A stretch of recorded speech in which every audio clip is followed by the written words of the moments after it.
My dear brothers and sisters, I welcome you all to uh, to our live reflections of Surah Al-Waqi'ah. This is basically Surah Al-Waqi'ah challenge, but there are two parts of it. Number one part is for the brothers and sisters that they would like just only to learn the tafsir and to learn the reflections of Surah Al-Waqi'ah. Another part of it is that whatever the tafsir of the ayahs we will be doing, that you memorize these ayat, and then the next day we'll be having another few ayat, and then you combine these ayat. So that is the memorization challenge, and inshallah we'll be doing that after the tafsir. I will give you my phone number. After the tafsir, inshallah, you can call me, or you can text me, or you can text. Uh, you can email at Masjid Umar, and I will help you inshallah in the memorization, and I will listen to that after the tafsir, inshallah. So if someone is doing one only, that is great, and if someone is doing both, that is going to be really helpful and beneficial, because Surah Al-Waqi'ah is something that every one of us are recommended to recite this Surah Al-Waqi'ah every day, if not every day, once a week, if not once a week, once a month, or sometime whenever we find chance. And inshallah, you will understand that how important this surah is. I'm going to mention the significance of this surah today, inshallah, so that you understand that how significant and how beautiful this surah is, and how beautiful message, an important message about our aqidah and about our next life this surah mentions. So, أعوذ بالله من الشيطان الرجيم. بسم الله الرحمن الرحيم. إذا وقعت الواقعة ليس لوقعتها كاذبة خافضة رافعة صدق الله العظيم. So these are the three ayat I recited in front of you. Inshallah, we will be completing the tafsir, or the reflections upon these three ayat. There is a lot to say from each ayah of this surah. Since we will be having limited time, so I will not go into the detail. But before I start the reflections from these three ayat, I would like to tell you the background of this surah and some important things about this surah before we start the tafsir of it. So number one, the name of this surah is Al-Waqi'ah. It means basically the inevitable. And the name has been taken from the first ayah, where there is a mention of the word Al-Waqi'ah, as you learned it. إِذَا وَقَعَتِ الْوَاقِعَةِ. The third word in the first ayah, or the last word in the first ayah, is Al-Waqi'ah. This name is applied to the whole surah, as it discusses mostly the matters related to the last day. So basically, not only this word is matching the name of the surah, but the whole message of the surah matches the name of the surah. This surah in number 1, 2, 3, 4, from starting from Surah Al-Fatiha, it is the 56th surah of the Quran, and it contains 96 ayat. It means that inshallah we will be covering every day 3 or more ayat, because we have to finish within 29 to 30 days, inshallah. So we will be covering every day 3 ayat or more than 3 ayat in tafsir, and at the same time in the memorization part of it, inshallah. Surah Al-Waqi'ah, what are the main topics that are mentioned in this surah? So number one, basically the description of the last day, the description of the day of judgment is the main topic of the surah. All people become of 3 groups. On the day of judgment, there will be 3 groups of the people. The people that they will be given the best rewards, and they are the as-sabiqun as-sabiqun. Number 2 people, that the rewards will be for those people also, but they will not be the best of them. So they are called in the surah al-yamin. or the people of the right hand.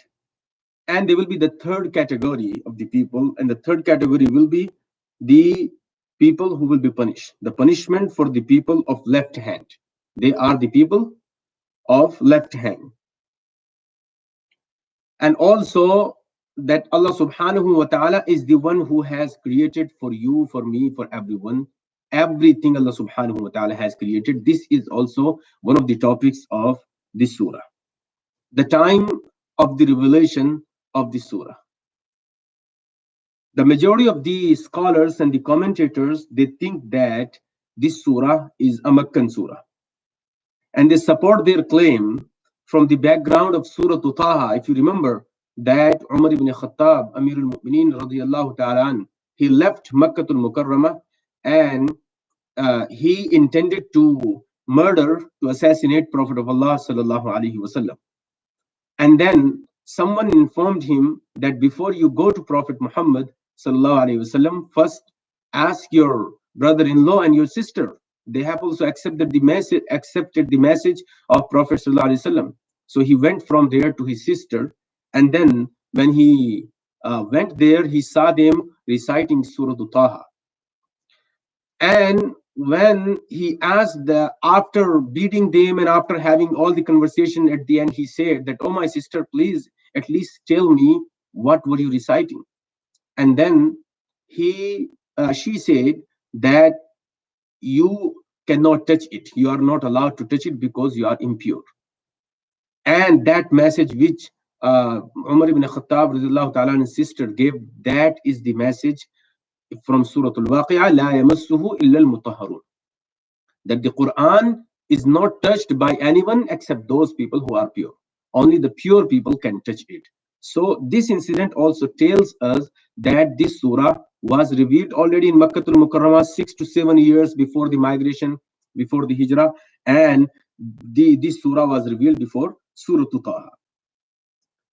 As per the significance of this surah, there are many ahadith and many reports that they are mentioned in the books of ahadith about the significance of this surah, but I would like to mention in front of you, inshallah, just two of them.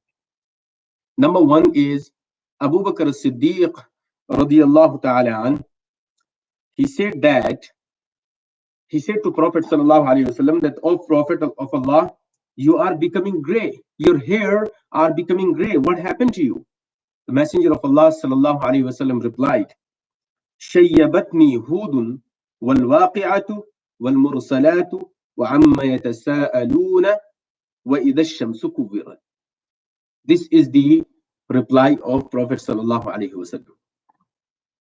Prophet sallallahu alaihi wasallam said that Surah Hud, Surah Al-Waqi'ah, Surah Al-Mursalat, Surah Al-Naba, Amma Yatasa'alun, and Surah Al-Takwir, Idha Ash-Shamsu Kuwirat, have made me gray.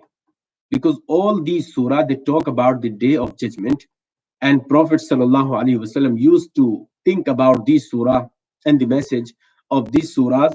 So Prophet sallallahu alaihi wasallam's reply was this, that these surahs are so important, and these surahs have so important message and so serious matters mentioned in these surahs that made the hair of Prophet sallallahu alaihi wasallam gray. Ibn Mas'ud radiyallahu ta'ala an, this is another hadith. He mentions that he heard from Prophet of Allah sallallahu alaihi wasallam saying, "Man qara'a surat al-waqi'ati kulla laylatin lam tusibuhu faqatun abada." He who recites Surah Al-Waqi'ah every night, poverty or need will never afflict him. This is one of the worries and one of the problems that we as human beings, we face. We are always in a situation that we may lose our jobs, we may have loss in our businesses, we may have some other affliction, as for example, we are in this affliction today in the midst of it. So this is exactly the surah that is very beneficial, the recitation of it very beneficial for us in today's time, what is going on around, and it has taken us, the pandemic. So Allah's Messenger sallallahu alaihi wasallam says that if someone recites this surah, he will not be affected, he will not be afflicted by any of these problem and the poverty. Allah subhanahu wa ta'ala will take care of the provision and rizq of this type of people. So this is very important to recite this surah every day.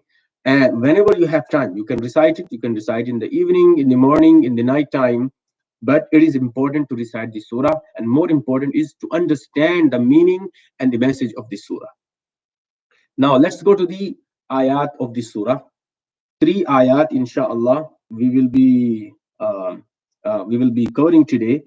The first ayah is إِذَا وَقَعَتِ الْوَاقِعَةِ, when the inevitable occurs. This is the translation of word by word. Allah subhanahu wa ta'ala informs us in this surah about the day of judgment. And the day of judgment was one of the things that kuffar used to deny. Remember, this surah was revealed 6 to 7 years before the migration, before the hijrah of Prophet of Allah sallallahu alaihi wasallam. And the kuffar of Makkah, one of the things they did not accept at all from Prophet sallallahu alaihi wasallam, it was whenever he talked about the day of judgment, they made the mockery of him. They laughed at him, and they thought that this is something joke. We are not going to be in the other world. We are alive. We are doing our things, and then after we die, then nothing will happen. We will just be back to the dirt. We will become dirt. That was their belief. They used to deny whenever Prophet sallallahu alaihi wasallam used to say that. Allah subhanahu wa ta'ala revealed this surah, and Allah subhanahu wa ta'ala in detail talked about it, that this is not something you deny. Your denial of something does not make it that it is not going to happen. This is something which is going to happen. إِذَا وَقَعَتِ الْوَاقِعَةِ. So Allah subhanahu wa ta'ala says, you deny it, but it is something inevitable and it is unavoidable. It is going to happen. Allah subhanahu wa ta'ala says that in, with the words al-waqi'ah, that you are saying it is not going to happen, but it is something which can be even named al-waqi'ah, that this is something which is going to happen for sure. And in modern Arabic, it's very interesting, al-waqi'ah means the reality or the situation on the ground. Allah subhanahu wa ta'ala is using this word to make it visible and real for us, that this is not something that is not in front of our eyes, but this is reality. And if you know about it, that the Quran, whenever Quran talks about any topic, anything, Quran tries to visualize the make the visual of the waqiyah, of the incidents, that it looks like it is happening in front of you. Though it is written, it is in written form, but it looks like when we read the Quran in different places, you will see that you will feel that it is happening in front of you. It is not like you are reading it, it is like you are watching it. And that's how the Quran uses the articles of speech and different ways. Also, the scholars say, that is why the scholars say that al-yawmu khabar wa ghadan al-ayan, that today what we are hearing, we are hearing the news about the day of judgment. That's what we hear from the scholars, from the ulama, from the imams. And the scholars say that al-yawmu khabarun wa ghadan al-ayan, but tomorrow we will see it with our own eyes. It is going to be the reality. It is going to be the fact tomorrow. So about something which we know that is going to be the reality, that is going to be the fact, then how can we deny it? Instead of denying it, we should accept it and we should make it the part of our belief. The next ayah is إِذَا وَقَعَتِ الْوَاقِعَةِ لَيْسَ لِوَقَعَتِهَا كَاذِبَةٌ. The meaning of this ayah, there is no denial in its occurrence. Allah subhanahu wa ta'ala is saying to the kuffar of Makkah that you say it is not going to happen. Allah subhanahu wa ta'ala is saying that no one will be able to reject it on that day. When I was reading it, this thing came in my mind that we are in the middle of this pandemic. Really, many times, I don't know about everyone, but about myself and many other people I have talked to, the situation we are in today, it looks like that we are just standing on the verge of the day of Qiyamah. About the day of Qiyamah, the Quran mentions in Surah Al-Ma'arij, in Surah Abasa, يَوْمَ يَفِرُّ الْمَرْءُ مِنْ أَخِيهِ وَأُمِّهِ وَأَبِيهِ وَصَاحِبَتِهِ وَبَنِيهِ لِكُلِّ امْرِئٍ مِّنْهُمْ يَوْمَئِذٍ شَأْنٌ يُغْنِيهِ. That on the day of judgment, the father will be running from the children, mother will be running from her children, the parents will be running from the children will be running away from the parents. This is what is happening exactly today, that we are in our own situation, that if I am positive of COVID-19, then I will try not to meet anyone, and the other people also will not try to meet me, because it may happen to them also. So it's kind of the matter or the muamala of nafsi nafsi. And this is really amazing that Allah subhanahu wa ta'ala has shown us the reflections of the day of Qiyamah today, which in this situation which we are in. May Allah subhanahu wa ta'ala protect us, and may Allah subhanahu wa ta'ala enable us to face this situation with the strong iman. The next ayah is Khafidatur Rafi'ah. One of the qualities and the attributes of this of the day of judgment, Allah subhanahu wa ta'ala is telling in this ayah, Khafidatur Rafi'ah. It will bring some people lower. It will lower some people, and it will raise some people to the high status. What is the meaning of this ayah? Message is very clear. It will lower some people and raise some people. Some people who are big bugs and who have the great positions and great levels in today in this world, on that day their situation will be different. Some people who we do not even care about, on that day those people may be on the higher status because of their amal in this dunya. For example, Abu Darda radiallahu ta'ala anha, Abu Hurairah radiallahu ta'ala anha, or many Sahaba, their situation, like when it comes to the finances and the wealth, it was not that great, but they will be on the higher status. Anbiya alayhi salatu wasalam, many of them faced many problems, but Allah subhanahu wa ta'ala will raise their status on the day of judgment. And for example, the people of big status over here, for example, Fir'aun, Qarun, or the kuffar of today's time, many people who are disobedient to Allah subhanahu wa ta'ala, you see them, and we are influenced by them and by their status. But on that day, Allah subhanahu wa ta'ala says, Khafidah. Khafidatun. Khafida it comes from the word khafadad, and this is ismul fa'il, means this day, the quality of this day is that it will lower some people. The people, disobedient people, who do not care about their amal in this dunya, Allah subhanahu wa ta'ala will lower them. And ar-rafi'ah means Allah subhanahu wa ta'ala will raise the status of those people who are good in their amal and in their aqidah and in their deeds in this dunya. Who are those people? Allah subhanahu wa ta'ala mentions that basically in this surah, that there are three types of people. The best of them are the Anbiya and the Salihin. Why the Anbiya and the Salihin are the best people? Because number one, they are, of course, chosen by Allah subhanahu wa ta'ala for bringing his message to the human beings, and they have taken care of this responsibility in the best way possible. Number two, they did the greatest job on this earth, and that is inviting people, calling people towards his deen, towards the deen of Allah subhanahu wa ta'ala.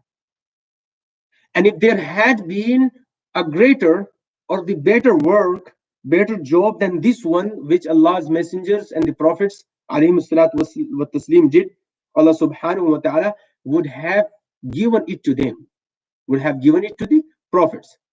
So from here we understand that inviting people, calling people by our actions, by our akhlaq, by our behavior, by our character, and by anything that we can invite them to towards the deen of Allah subhanahu wa ta'ala, that is the act of ibadah, and that is the act of invitation and the da'wah, and Allah subhanahu wa ta'ala will reward us greatly for that. So that is that was the job and that was the deed of the Anbiya alayhi salatu wasalam. We should choose them as our role model. Anbiya alayhi salatu wasalam, we should choose them as our role model.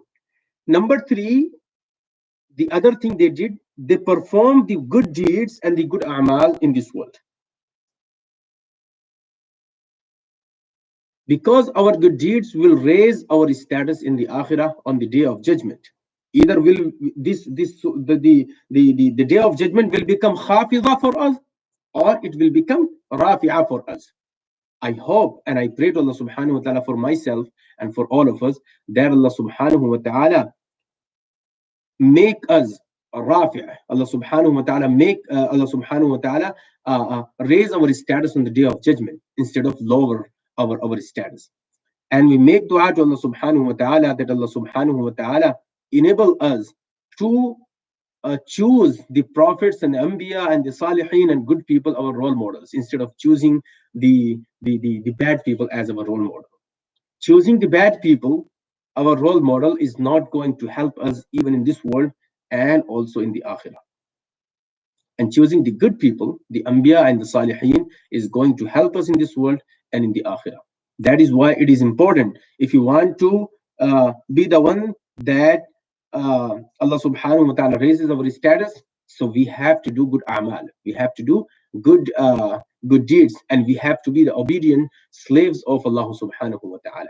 And it can be done by following the commands and the teachings of Prophet sallallahu alaihi wasallam and the commands of Allah subhanahu wa ta'ala that he has given us in the Quran. So inshallah we will stop here. These are the three ayat we covered. إذا وقعت الواقعة ليس لوقعتها كاذبة خافضة رافعة. When the inevitable occurs, there is no denial in its occurrence. It will bring some people low and it will raise some people high. جزاكم الله خير. Assalamu alaikum wa rahmatullahi.